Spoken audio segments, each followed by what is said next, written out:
الحمد للہ العالمین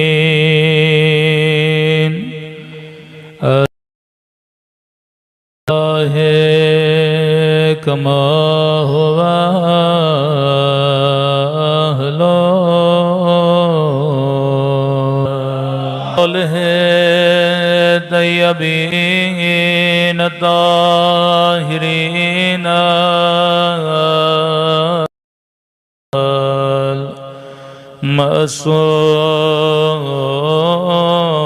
معصومین۔ سب مل کے اپنے مولا کے ظہور کی دعا و سلامتی۔ اللہم کل ولیک حجت ابن الحسن صلواتک علیہ وعلی آبائه فی هذه الساعة وفی کل ولیاً وحافظاً وقائداً وناصرا ودلیلاً وناء حتى تسكنه أرضك طوعا وتمتعه فيها طويلا برحمتك يا أرحم الراحمين۔ صلوات پڑھیں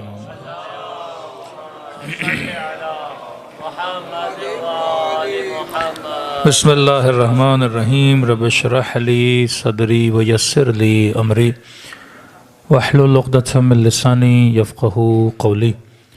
اما بعد فقط قال سبحانہ وتعالی قل لا اسألکم علیہ اجرا الا المودۃ فی القربہ۔ صلوات پڑھے محمد وآل محمد۔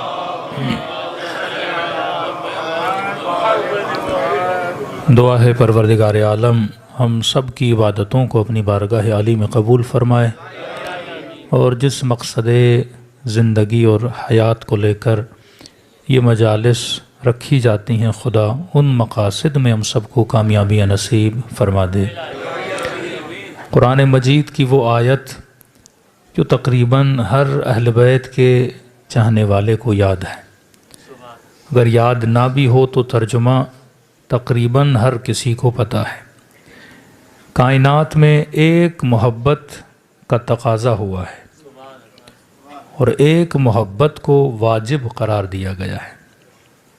ہو سکتا ہے آپ کسی پھول کے بارے میں، کسی شخص کے بارے میں بولیں کہ میرا دل نہیں، مجھے اچھا نہیں لگتا، لیکن یہ محبت ایسی ہے، اس میں میری مرضی نہیں، خدا کی مرضی ہے۔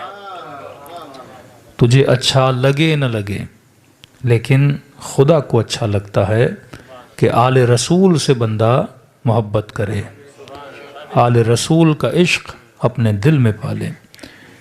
کبھی ایک آیت آپ نہیں دکھا سکتے جس میں خدا نے کسی صحابی کے لیے بولا ہو کہ اس کی محبت واجب ہے، لیکن یہ صرف علی اور آل علی کے لیے بولا گیا کہ ان کی محبت کو خدا نے بندے پہ کیا کیا ہے؟ واجب کیا ہے۔ اور محبت کسی نتیجے میں واجب ہوئی ہے۔ مثلاً گھر میں آپ مجلس کرواتے ہیں کہ دکان سے کرائے پہ آپ لاؤڈ منگواتے ہیں، اب مومن مجلس کرانے کے بعد بولے کہ میری مجلس قبول ہو گئی، حکم شریعت یہ ہے کہ جب تک لاؤڈ والے کے پیسے نہیں دو گے تب تک خدا مجلس کا اجر بھی نہیں دے گا۔ آپ نے گلستان میں گھر بنایا، مزدور نے بڑی محنت کی، آپ کا گھر تیار ہو گیا، اب آپ اعلان کرتے پھریں کہ میں نے امام حسین کی مجلس کرانی ہے، نیا گھر بنایا ہے، میں نے حدیث قصہ کروانی ہے، اور میں نے ذکر اہل بیت کرانا ہے، اور یہاں پہ آپ خرچہ کر کے ذکر اہل بیت کرا رہے ہیں اس گھر میں، اور دوسری طرف مزدور دروازے پہ کھڑا ہے کہ بندہ خدا یہ مزدوری جو کی ہے پیسے تو مجھے دو۔ تو آپ یہ بولیں کہ بھائی ابھی پیسے نہیں ہیں، تھوڑا خرچہ ہو گیا ہے مولا کی مجلس پہ، بعد میں لے لینا، تو یہ سارے ثواب لٹکتے رہیں گے جب تک مزدور کی مزدوری نہ ادا کی جائے۔ فرمایا مزدور کا پسینہ خشک ہونے سے پہلے اس کی مزدوری اسے دی جائے۔ اور کائنات میں سب سے بڑی مزدوری اگر خدا کے لیے کسی نے کی تو وہ محمد مصطفیٰ ہے۔ آج اگر مسلمان بڑے نازوں سے حج کر رہا ہے، یہ کس نے سکھایا؟ رسول نے۔ آج اگر تیرا ماتھا وحدہ لا شریک کی دربار میں جھکتا ہے تو کسی بت کے سامنے اپنا ماتھا نہیں جھکاتا، یہ کس نے تجھے بتایا؟ رسول نے بتایا۔ آج اگر تیری ماؤں بہنوں کے سروں پہ چادر ہے، یہ حیا کا درس کس نے دیا؟ مصطفیٰ نے دیا۔ آج تیرے گھروں میں تیری بیٹیوں کی عزت ہے، وقار ہے، یہ کس نے سکھایا؟ رسول نے سکھایا۔ آج آپ یورپ چلے جائیے، ایک ایسا معاشرہ جہاں پڑھے لکھے لوگ ہیں، ٹائی پینٹ سوٹ پینٹ پہنا ہوا بندہ، لیکن اسے یہ نہیں پتا کہ نجاست کیا ہوتی ہے، طہارت کیا ہوتی ہے۔ لیکن کسی مسلمان ملک کے دیہات میں چلے جاؤ، ایک ان پڑھ بوڑھا ہوتا ہے، کچھ آئے نہ آئے لیکن اسے یہ ضرور پتا ہوتا ہے کہ نجس کیا ہوتا ہے، پاک کیا ہوتا ہے۔ یہ نجاست اور طہارت کا فلسفہ تجھے کس نے سکھایا؟ یہ رسول نے سکھایا۔ اگر رسول نہ ہوتے تو ہم نجاستوں میں ہوتے، اگر رسول نہ ہوتے تو ہم جہالتوں میں ہوتے۔ یہ آج غیرت، یہ حیا کا درس تجھے کس نے بتایا؟ رسول نے بتایا کہ عرب کا ایک ایسا معاشرہ جہاں بیٹیوں کو زندہ دفن کر دیا جاتا تھا، اگر گھر میں بیٹی پیدا ہوتی تو چہرے کی رنگت بدل جاتی تھی۔ اور اسی معاشرے میں، کیونکہ سب سے مشکل ترین کام یہ ہوتا ہے کہ معاشرے کی غلط سنتوں اور رواجوں کا مقابلہ کرنا، اگر آپ اپنی فیملی میں بھی کھڑے ہو جائیں کہ یہ رواج غلط ہے، یہ رسم غلط ہے، تو پورا خاندان آپ کے مقابلے میں آ کے کھڑا ہو جاتا ہے۔ اب پورے مکے کی غلط رسموں کا مقابلہ کرنے کے لیے مصطفیٰ آئے، پورے مکے کی غلط رواجوں کا مقابلہ کرنے کے لیے رسول آئے۔ ایک ایسا معاشرہ جہاں بیٹی کو دفن کر دیا جاتا تھا، کوئی وقت نہیں تھی، کوئی عزت نہیں تھی عورت کی، اور اسی معاشرے میں اپنی بیٹی کے احترام میں کھڑے ہو جانا، یہ کس نے سکھایا؟ یہ مصطفیٰ نے سکھایا۔ سیدہ کا خطبہ پڑھیں کہ عرب وہ وقت یاد کرو کہ تم مکے کی گلیوں کے گڑھوں میں کھڑا ہوا نجس پانی پیا کرتے تھے، تجھے طہارت اور نجاست کی تمیز کس نے بتائی؟ میرے بابا مصطفیٰ نے بتائی۔ تو سجدوں پہ ناز نہ کر، جس نے سکھایا اس پہ ناز کیا کر۔ تیرے پاس تیرا کچھ بھی نہیں ہے، اب وہ رسول ان ساری محنتوں کے بدلے میں ہم سے ایک چیز کا تقاضا کر رہا ہے کہ فرمایا قُلْ لَا أَسْأَلُكُمْ عَلَيْهِ أَجْرًا إِلَّا الْمَوَدَّةَ فِي الْقُرْبَى۔ فرمایا اگر اس سجدے کا شکر ادا کرنا چاہتے ہو تو شکر یہ ہے کہ میری آل سے مودت کیا کرو، اور حکم قرآن ہے هَلْ جَزَاءُ الْإِحْسَانِ إِلَّا الْإِحْسَانُ، اگر کوئی تیرے ساتھ نیکی کرے بدلہ نیکی سے ادا کر دیا کرو۔ کائنات کی سب سے بڑی نیکی اسلام کا آنا تھا اور اسلام کا قبول کرنا تھا، اور اس نیکی کا بدلہ یہ ہے کہ بندہ آل رسول سے کیا کرے؟ عشق کرے۔ میں اکثر ایک جملہ بولتا ہوں کہ جب آپ گھروں میں مجلسیں کرواتے ہو تو اکثر لوگ ہمارے اوپر اعتراض کرتے ہیں کہ بھائی کبھی شہادت کی مجلس، اب یہاں تو چلو شیعہ سوسائٹی ہے تو اعتراض بھی کم ہے، لیکن اگر کسی اور سوسائٹی میں آپ مجالس کروائیں تو ڈیلی یہی اعتراض ہوتا ہے، کبھی شہادت کی مجلس، کبھی ولادت کی مجلس۔ اب وہ سمجھتے ہیں محرم ختم ہو گیا تو شیعہ مجلس سے نہیں کروائیں گے، گھر میں بچہ پیدا ہوا تو اس کی خوشی کی محفل، اور علی والا زندہ ہوتا ہے تب بھی مجلس، اور دنیا سے جاتا ہے تب بھی مجلس۔ کہا کہ اتنی مجلسیں کرواتے ہو، تو کسی نے کہا کہ مولانا ان کا جواب کیا دیں؟ میں نے کہا مسلمانوں کو قرآن سننے کا بڑا شوق ہے، تو جواب قرآنی ہو تو اتنا بہتر ہے۔ تو آج کے بعد یہ نہ کہا کرو کہ میں مجلس حسین میں جا رہا ہوں، میں مجلس جشن میں جا رہا ہوں، میں ذکر اہل بیت سننے جا رہا ہوں۔ آج کے بعد اگر کوئی پوچھے نا کہاں جا رہے ہو تو جواب قرآنی دیا کرو، اور یہ بولا کرو میں اجر رسالت کو ادا کرنے جا رہا ہوں۔ یہ مجلس اجر رسالت کا نام ہے۔ صلی علی محمد۔ اللہ اکبر، اللہ اکبر، یا رسول اللہ، یا رسول اللہ۔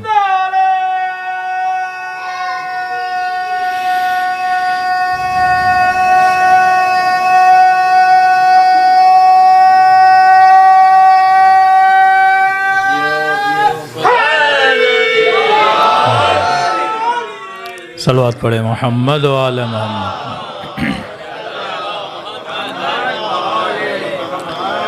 کیونکہ سب سے بڑا مسئلہ یہ ہے کہ محبت اور نفرت ان کا تعلق انسان کے باطن سے ہے، ظاہر سے نہیں ہے۔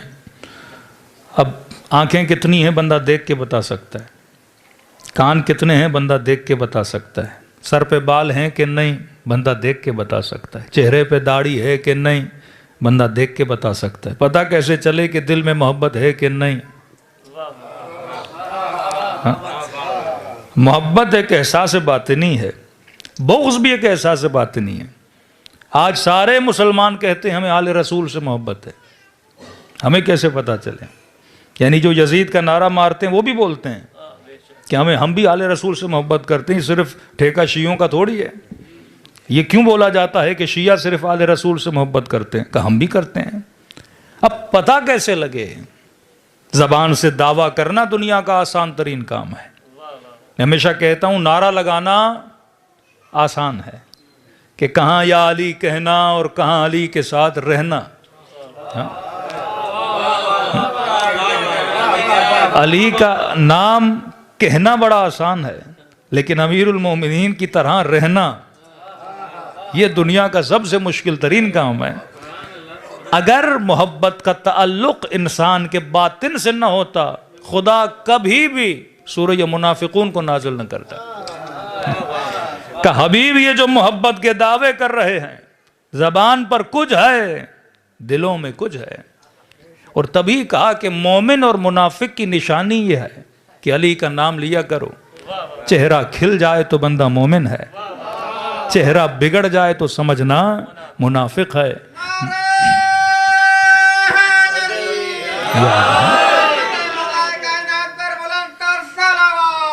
اللہم صلی علی محمد۔ مطلب محبت ایک فضائے باطنی ہے جو ظاہر ہوتی ہے بندے کے چہرے پر۔ آپ کو کیسے پتا چلے بندہ خوش ہے؟ ہنسے گا تو پتا چلے گا۔ بندے کے چہرے پہ لالی آئے گی تو شرما رہا ہے، چہرے پہ زردی آئے گی تو آپ ایک احساس کو اس کے چہرے سے کیچ کرتے ہیں، کیونکہ محبت اور نفرت کا تعلق انسان کے باطن سے ہے۔ اس کے ایکسپریشن بتاتے ہیں کہ بندہ خوش ہے یا بندہ ناراض ہے۔ تو سب سے بڑی دلیل جو ہم ماتم کے لیے بھی دیتے ہیں وہ یہی دلیل ہے۔ کہتے ہیں بھائی غم تو ہمیں بھی ہے لیکن ہم تمہاری طرح ماتم نہیں کرتے، غم تو ہمیں بھی ہے لیکن ہم روتے نہیں ہیں۔ تو میں نے کہا مجھے کیسے پتا چلے کہ غم ہے کہ نہیں؟ آنسوؤں کو دیکھ کے پتا چلتا ہے کہ بندہ غمگین ہے۔ اس کی دلیل میں یہ دیتا ہوں کہ آپ کسی بستی میں رہتے ہو، ساری بستی مسلمانوں کی ہے، اور جب اذان کا وقت ہوتا ہے تو ہر منارے سے آواز آتی ہے اللہ اکبر اللہ اکبر، ترجمہ اللہ بڑا ہے اللہ بڑا ہے۔ میں نے کہا کس لیے بلا رہے ہو؟ کہا نماز کے لیے۔ تو میں نے کہا یہ کیا کہنے کی ضرورت ہے کہ اللہ بڑا ہے، محمد اس کا رسول ہے؟ سیدھا سیدھا بولو نا، حی علی الصلاۃ حی علی الصلاۃ حی علی الفلاح، آؤ کامیابی کی طرف، آؤ نماز کی طرف، آؤ بہترین کام کی طرف۔ یہ کیوں بول رہے ہو کہ اللہ بڑا ہے؟ ہاں اگر ہندوؤں کی بستی میں ہو تو بولو کہ اللہ بڑا ہے، کیونکہ ہندوؤں کو نہیں پتا کہ اللہ بڑا ہے کہ نہیں ہے، ہندوؤں کو نہیں پتا کہ محمد اس کا رسول ہے تو انہیں بتاؤ۔ لیکن ایک مسلمانوں کی بستی، سب کو پتا ہے کہ اللہ بڑا، سب کو پتا کہ محمد اس کا رسول ہے، جس کو پتا ہے اسے بتانے کی کیا ضرورت کہ اللہ بڑا ہے؟ میں مجلس میں آؤں اور ایک ایک جوان کو پکڑ کے بولوں پتا ہے معصوم 14 ہیں، امام 12 ہیں، پنجتن 5 ہیں، کہیں گے مولانا ہمیں پتا ہے۔ اور یہ نہیں کہ ایک بار بولوں، دن میں 5 بار پکڑ کے بولوں معصوم 14 ہیں، امام 12 ہیں، تو آپ سب بولیں گے مولانا کہ لگتے دماغی توازن تھوڑا خراب ہو گیا ہے، شیعہ بستی میں گلستان سوسائٹی میں آ کے بول رہے ہیں کہ معصوم 14 ہیں، اور ایک بار بول دیتے تو ہم سمجھ لیتے کہ مدح اہل بیت ہے، لیکن بار بار وہی بولنا اور دن میں 5 بار بولنا کہ ہر مسلمان کو یہ بتایا جائے کہ اللہ بڑا ہے، محمد اس کا رسول ہے، اور ایک مسجد نہیں، ہر 2 گلی کے بعد ایک مسجد، اور ہر 2 گلی کے بعد ایک مؤذن، دوسرا مؤذن یہی بول رہا ہے کہ اللہ بڑا ہے، محمد اس کا رسول ہے۔ اور ہم شیعہ بستیوں بول رہے ہیں کہ علی اللہ کا ولی ہے، علی اللہ کا ولی ہے۔ بھائی کس کو نہیں پتا کہ علی اللہ کا ولی ہے؟ تم گلستان سوسائٹی میں سب کو بتا رہے ہو کہ علی اللہ کا ولی ہے، کیوں بول رہے ہو؟ کہ دیکھو حکم خدا ہے، اگر عقیدہ ہے تو اظہار ضروری ہے۔ حکم شریعت ہے کہ عقیدہ رکھنا کافی نہیں، اظہار کرنا ضروری ہے۔ جب اظہار کرو گے تو پتا چلے گا بندہ موحد ہے، محمد کی رسالت کو ماننے والا ہے۔ میں نے کہا بالکل اسی طرح غم رکھنا کافی نہیں ہے، ماتم کے ذریعے اظہار کرنا ضروری ہے، کہ پتا تو لگے کہ تیرے دل میں غم حسین ہے، تیرے دل میں غم سیدہ ہے۔ تو غم کا بھی اظہار ہوتا ہے۔ بیٹے کی شادی ہو، کیا تو اظہار نہیں کرتا؟ باپ دنیا سے چلا جائے، کیا تو غم کا اظہار نہیں کرتا؟ فلسطین کے مسلمانوں کو مارا جائے، کیا تو جلوس نکال کے اظہار تعزیت نہیں کر رہا؟ فلسطین کا بچہ مر جائے تو جلوس نکالنا جائز ہے، اور کربلا میں حسین کا اصغر چلا جائے۔ ہاں، یہ طریقے فطری طریقے ہیں۔ اگر کوئی چیز قلب بشر میں ہے اس کا اظہار ضروری ہے۔ تبھی خدا نے محبت محمد اور آل محمد کو انسان کے لیے واجب قرار دیا۔ تو اگر محبت ہے تو اس کا اظہار بھی ضروری ہے۔ اظہار ذریعے کیا ہے کہ اگر ان کے گھروں میں خوشیاں ہوں تو ہم خوشیاں مناتے ہیں، اگر ان کے گھروں میں غم ہوتا ہے تو ہم غم کا اظہار کرتے ہیں، اور یہی اجر رسالت ہے۔ نماز قبول نہیں ہوتی جب تک محبت اہل بیت نہ ہو، سجدے نہیں رہتے جب تک سجدے کرنے والے کے قلب میں محبت محمد اور آل محمد نہ ہو۔ صلوات پڑھے محمد و آل محمد پر۔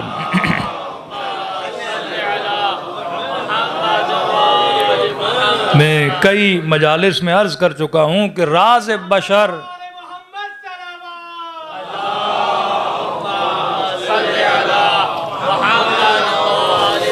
اب شاید کسی کے ذہن میں یہ سوال پیدا ہو کہ خدا نے مودت اہل بیت کو واجب کیوں کیا؟ ہاں، کیونکہ زندگی کا راز محبت ہے۔ یعنی اگر آپ زندگی سے محبت نکال دو کچھ بچتا ہی نہیں، کچھ نہیں بچتا۔ ہماری پوری زندگی کی ڈائریکشن کیا ہے؟ محبت ہے۔ مثلا فَإِنَّمَا تُوَلُّوا فَثَمَّ وَجْهُ اللَّهِ، جہاں بھی چہرہ کرو خدا ہے۔ لیکن کہا کہ جب نماز پڑھو تو چہرے کو کس کی طرف کرو؟ کعبے کی طرف کرو۔ مطلب سارے مسلمانوں کی قلوب کی ڈائریکشن کیا ہو؟ اللہ کا گھر ہو۔ مطلب قلوب کی ڈائریکشن محبت پروردگار عالم ہو۔ کبھی کبھی یہ ہوتا ہے کہ بندے کا ماتھا کعبے کی طرف ہوتا ہے، دل شیطان کی طرف ہوتا ہے، تو اس نماز کا کوئی فائدہ نہیں ہے۔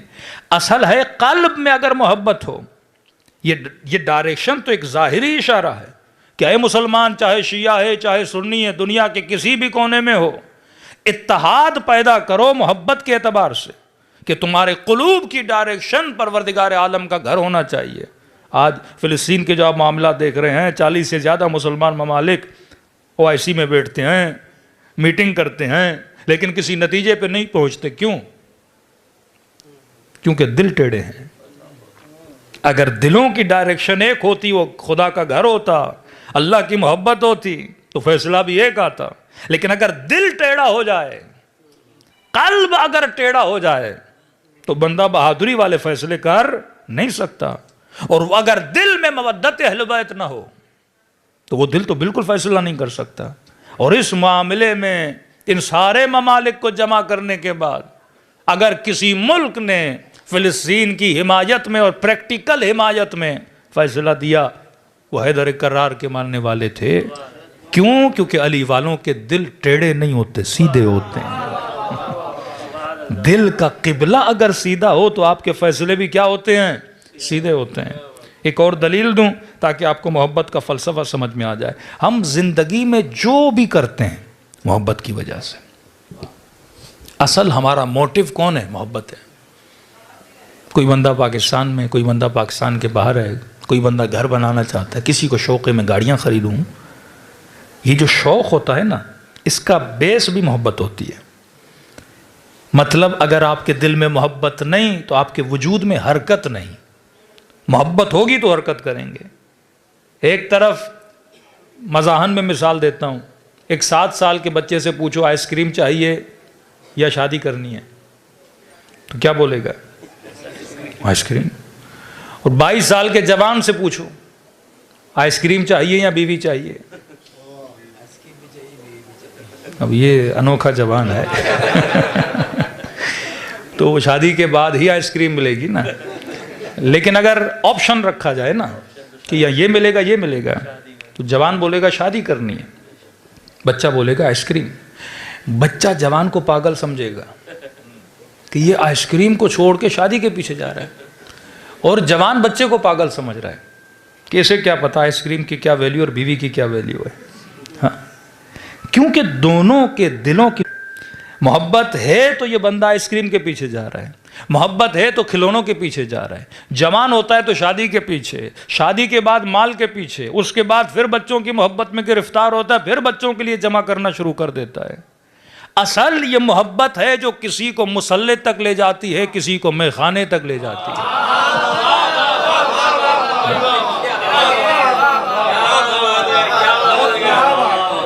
آپ کا محرک اصل میں محبت ہے، جس کی محبت آئے گی آپ اسی کے پیچھے لگو گے۔ محبت علی کی ہے تو بندہ علی کے پیچھے، محبت عمر کی ہے تو بندہ عمر کے پیچھے۔ قصور مسلمان کا نہیں ہے، مسئلہ محبت کا ہے۔ تبھی خدا نے کہا کہ میں محبتوں سے تجھے نہیں روکتا، میں شروع میں بتا رہا ہوں کہ محبت کا چناؤ اچھا ہونا چاہیے۔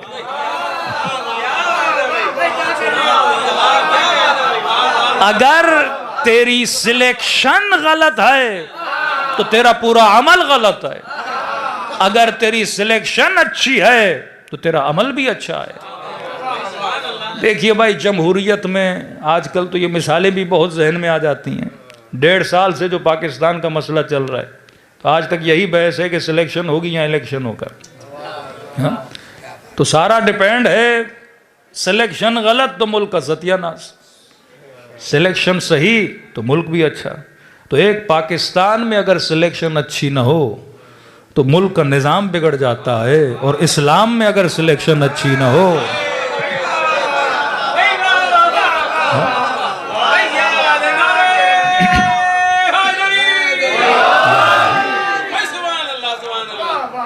سارا معاملہ انسان کے انتخاب کا ہے۔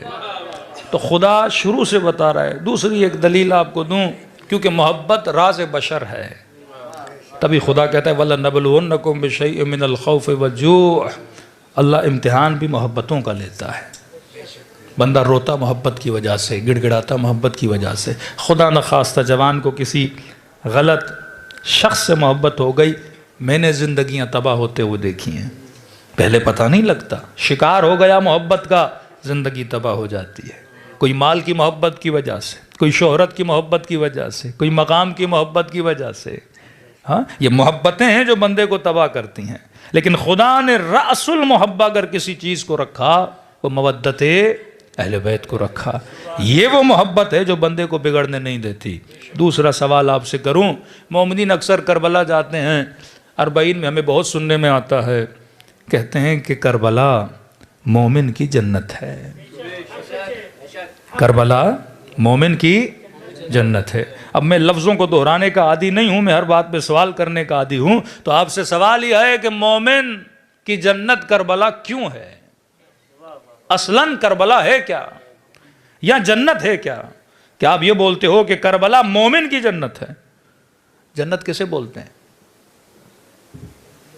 قرآن تو یہ بولے جنت میں حوریں، جنت میں غلماں، جنت میں ہریالی، جنت میں دودھ کی نہریں، جنت میں شہد کی نہریں، جنت میں آسائش، جنت میں تکیے، جنت میں جو پوچھا جائے وہ بندے کو چیز مل جائے۔ اور تعجب کا عالم یہ ہے کہ بندہ کربلا کی سرزمین پہ اترا، 3 دن مشی کی، پاؤں میں چھالے پڑ گئے، گھٹنوں میں بل پڑ گئے، بندہ تھکا ہوا ٹوٹا ہوا پسینے کا عالم ہے، اتنی تکلیف اٹھانے کے بعد بھی بولے کہ کربلا مومن کی جنت ہے۔ تو کیا جنت تکلیف کا نام ہے؟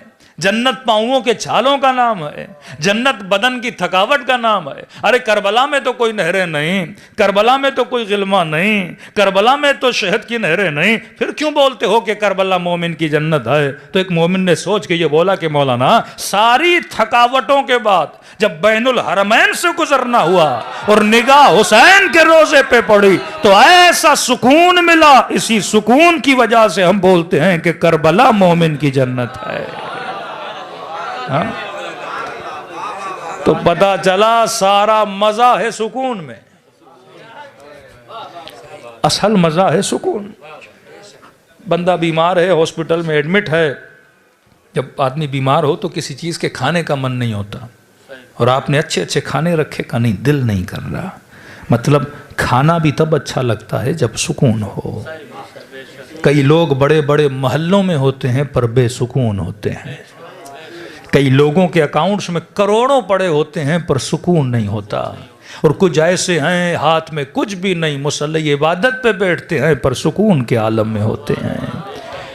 کہ علماء فرماتے ہیں یزید تخت پر بیٹھ کر بھی بے سکون تھا، اور سیدہ زینب کے ہاتھوں میں رسیاں تھیں پر سکون کے ساتھ کھڑی تھیں۔ اللہ کی سب سے بڑی نعمت کیا ہے؟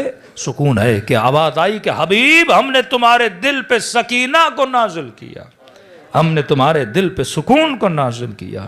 اصل یہ نہیں کہ بندے کو دولت مل جائے، مال مل جائے، اولاد مل جائے، یا بیوی مل جائے، یا شادی ہو جائے تو سکون مل جاتا ہے۔ ہاں یہ ضرور ہے، ان چیزوں سے سکون ملتا ہے، پر عارضی سکون ملتا ہے۔ کئی لوگ ہیں تمنا ہوتی ہے فلاں گاڑی مل جائے، 2 مہینے کے بعد گاڑی کا سکون ختم ہو جاتا ہے، پھر کہتے ہیں اور بڑی سواری کے پاس جاؤں۔ یعنی تمنائیں دن بدن جنم لیتی ہیں، کہتا ہے یہ ملے گا تو سکون ملے گا، مل جائے تو سکون، پھر اگلی تلاش میں چلا جاتا ہے۔ گھر ملے گا تو سکون ملے گا، گھر لے لیتا ہے، پھر اگلی تلاش میں چلا جاتا ہے۔ تو اصل جو مزہ ہے وہ سکون میں ہے، تبھی بندہ مسلسل سکون کی تلاش میں رہتا ہے۔ اس چیز سے نہیں ملا تو نیکسٹ سٹیپ، اس چیز سے نہیں ملا پھر اگلی چیز کی تلاش میں ہوتا ہے۔ تو سوال یہ ملا کہ کربلا جنت ہے۔ جنت اس لیے ہے کیونکہ سکون ہے۔ سکون کس میں ہے؟ کہا کہ روضہ حسین میں۔ سکون کس میں ہے؟ کہا سوال ہے کیا ذریعہ امام حسین میں سب کے لیے سکون ہے یا صرف تیرے لیے سکون ہے؟ روضہ امام حسین کو دیکھنے کے بعد کیا بن سلمان کو بھی سکون ملتا ہے یا صرف تجھے ملتا ہے؟ تو میں کہتا ہوں آپ کو سکون ملتا ہے، کچھ ایسے ہیں جو ذکر سنتے ہی اندر سے جل جاتے ہیں۔ تو پھر ذکر میں تو سکون نہیں ہوا نا۔ ایک مرتبہ میں یہ بولوں کہ پانی پیاس کو بجھاتا ہے، تو پانی شمر بھی پیے تو پیاس بجھے، علی والا بھی پیے تو پیاس بجھے نا۔ لیکن ذکر علی کا معاملہ تو یہ نہیں ہے، علی والا سنے تو چہرہ کھل جائے، مخالف سنے تو چہرہ بگڑ جائے۔ جو ایسے ہیں جو اپنے وجود میں بم باندھ کر حسین کے روزے کے دشمن بنے ہوئے ہیں، تو یہ کیا ماجرا ہے؟ کسی کو بتوں سے سکون ملے، کسی کو ذریعہ حسین، دشمن حسین کو سکون نہیں مل رہا۔ میں اگر چہرے ابی عبداللہ الحسین کو دیکھوں تو باغ باغ ہو جاؤں، لیکن ایک وہ تھا جو امام کے سینے پر تھا، اور حسین بار بار یہ کہتے رہے کہ میرے چہرے کو دیکھ، لیکن کہتا نہیں حسین میں نہیں دیکھوں گا، مجھے خوف ہے تیرے چہرے کو دیکھوں تو میرے ارادوں کو بدل نہ دے۔ کچھ وہ ہیں جو تمنائے سیمائے حسین کر رہے ہیں، اور کچھ وہ ہے جو حسین کے سینے پہ سوار ہو رکھ رہا ہے۔ تو اصل سکون ذکر میں نہیں ہے، نہ زری میں ہے، نہ اس چاندی میں ہے، نہ اس گنبد میں ہے، نہ اس زمین میں ہے، سکون ہے محبت حسین میں۔ یاد رکھیے سکون کا تعلق محبت سے ہے۔ اب جس سے محبت ہوتی ہے اس کی ہر شے کو دیکھنے سے سکون مل جاتا ہے۔ علی سے محبت ہے تو نام علی سنو گے تو سکون ملے گا۔ کسی کو کسی دنیا والے انسان سے محبت ہے تو اس کا نام سنے گا تو سکون ملے گا۔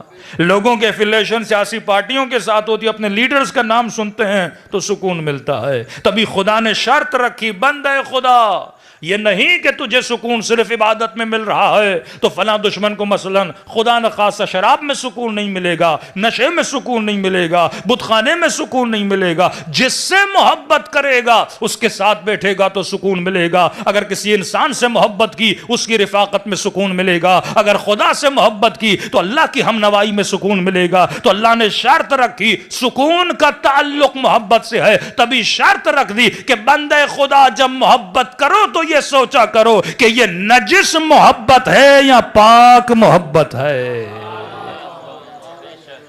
نجاست میں بھی کبھی کبھی انسان سکون کو تلاش کرتا ہے، لیکن ٹیمپریری سکون ہوتا ہے۔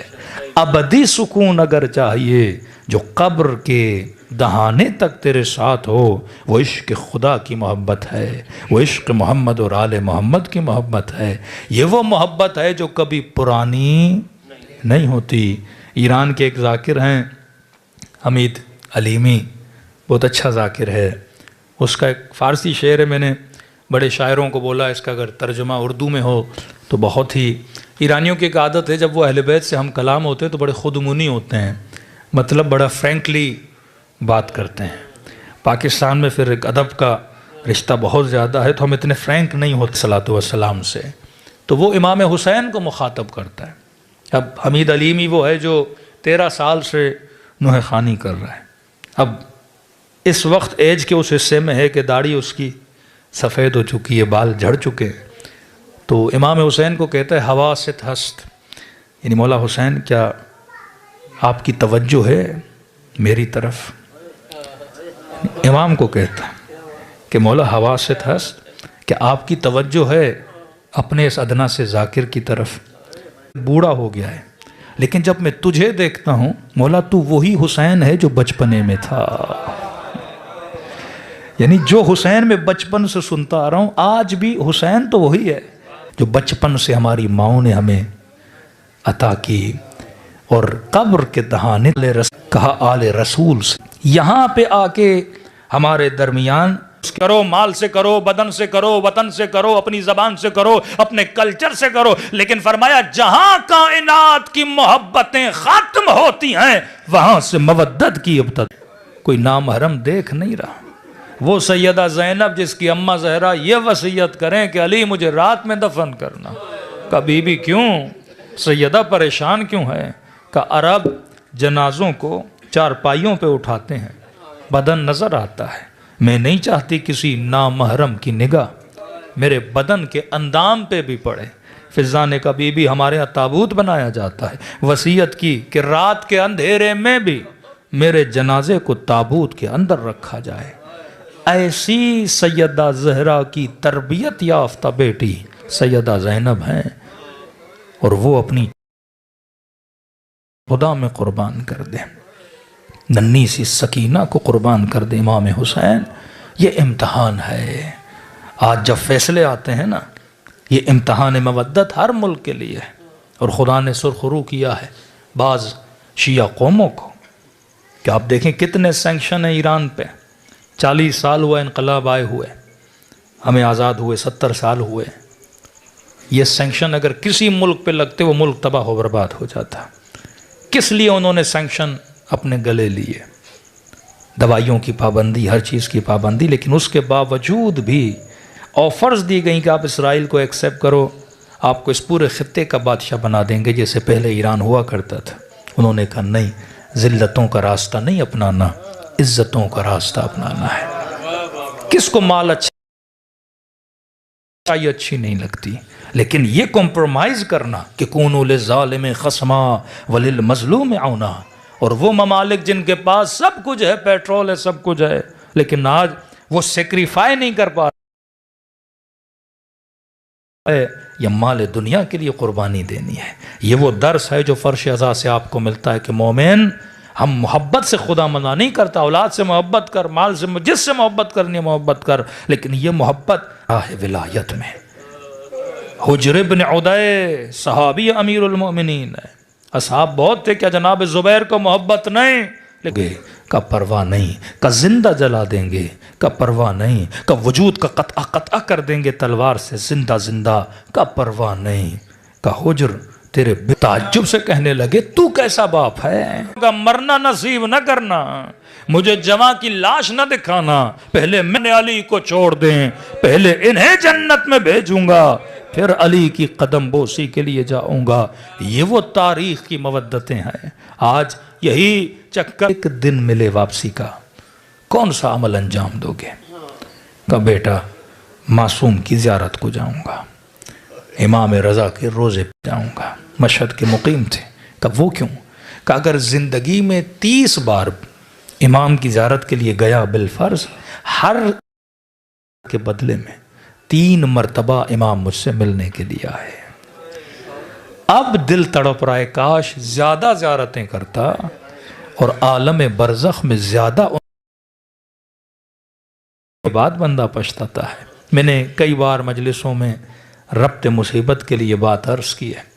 اہل بیت کریم کی وہ جو مانگنے پہ عطا کرے، کریم وہ جو نہ مانگنے پر جا رہے۔ تڑپ اٹھا، گھر گیا، مصلی پہ بیٹھا، بڑا رویا اور ایک شکایت بھرا جملہ بولا، مولا ایک ثواب نہیں۔ امام نے فرمایا دیکھ، اگر آ سکتے ہو کربلا، آ سکتے ہو کربلا، تو ہم تجھے محروم تو نہیں کریں گے ثواب سے۔ ہم کریم ہیں کہ جب کبھی دل کرے زیارت حسین کا تو مجھ غریب کو خلوص سے۔ یہ ایام علی ابن اولاد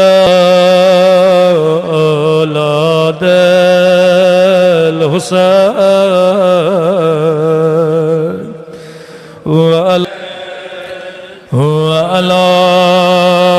علی ابن اولاد کی قسم، اگر مدینے میں آگ نہ لگتے کبھی میں زہرا کو تماچا نہ مارا جاتا، کبھی کربلا میں جاتا،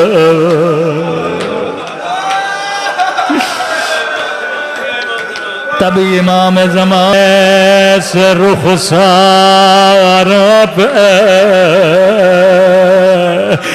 جن کا رنگ بدل رہا،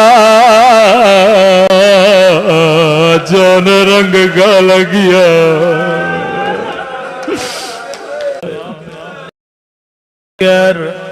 تو میرے عزاداروں کو میری اصلی مصیبت کیوں نہیں بتاتا؟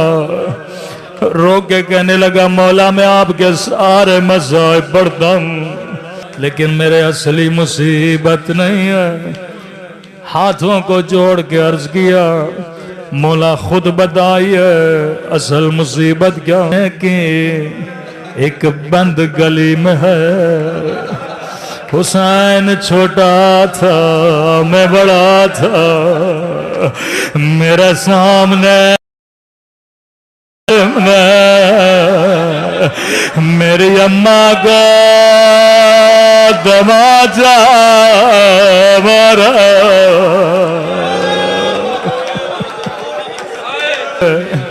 بڑی معذرت کے ساتھ ایک مثال دینا چاہوں گا۔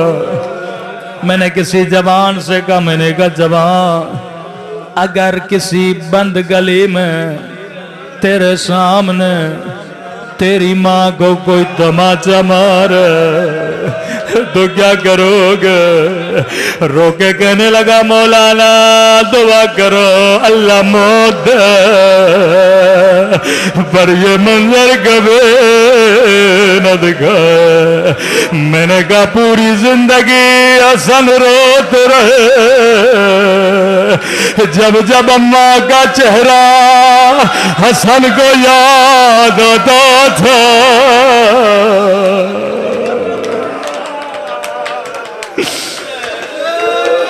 صحابی کہتے تھے مولا حسن مسجد چلنا ہے، ہمیشہ لمبا لمبا راستہ لیتے تھے۔ ایک دن کسی نے اعتراض کیا مولا اس گلی سے چلیے یہ راستہ بڑا قریب ہے۔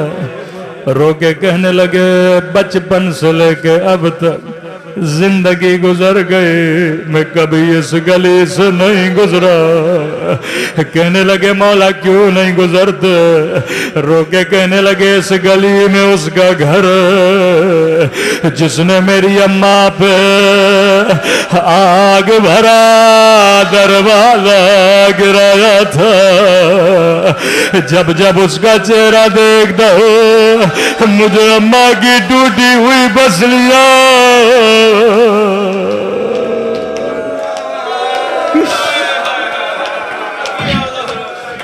مولا حسن یہ سارا مجمع آپ کی مظلومیت پہ قربان۔ مولا زندگی گزر گئی، کبھی اس ظالم کا چہرہ دیکھنا پسند نہ کیا جس نے سیدہ پہ دروازہ گرایا تھا۔ مولا حسن تھوڑی دیر کے لیے کربلا آئی ہے، ایک 4 سالہ بچی ہے جو بابا سے بڑا پیار کرتی ہے۔ بچی کے سامنے کبھی ظالم ہونٹوں پہ چھڑے مار رہا تھا۔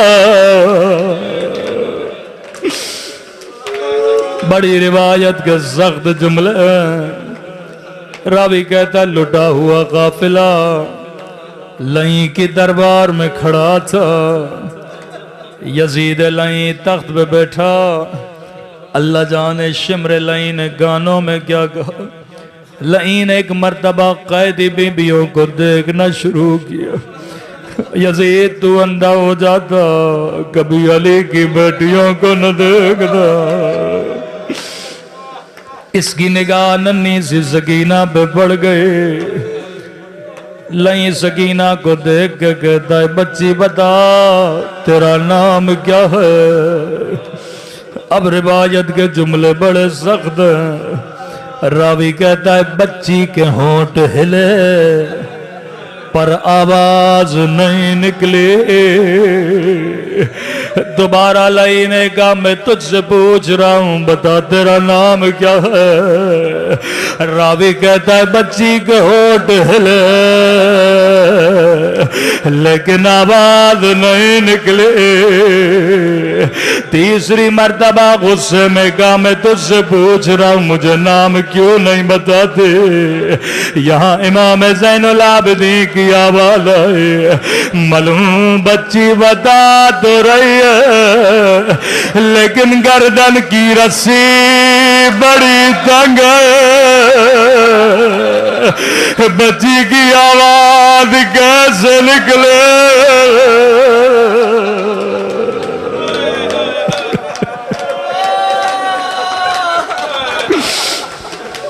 لئی نے حکم دیا رسی کھول جائے، کو کھولا گیا، خشک گلے سے آواز آئی میرا نام رقیہ ہے۔ اب لئی جان بچی نے کہا میں نے کئی دنوں سے کچھ بھی نہیں کھایا، اب جانتا یہ بچی اپنے بابا سے بڑا پیار کرتی ہے۔ لئی کے قریب آئی، لئی نے حکم دیا تشت بلایا جائے۔ اللہ یہ منظر کسی یتیم کو نہ دکھائے، جیسے بچی نے کپڑا ہٹایا کیا دیکھا ایک گڈی ہوئی گردن، رو کے کہنے لگی میرے غریب الوطن بابا، او میرے پیاسے بابا، بابا شمل نے مجھے تماچے مارے، بابا میری چادر لٹ گئے،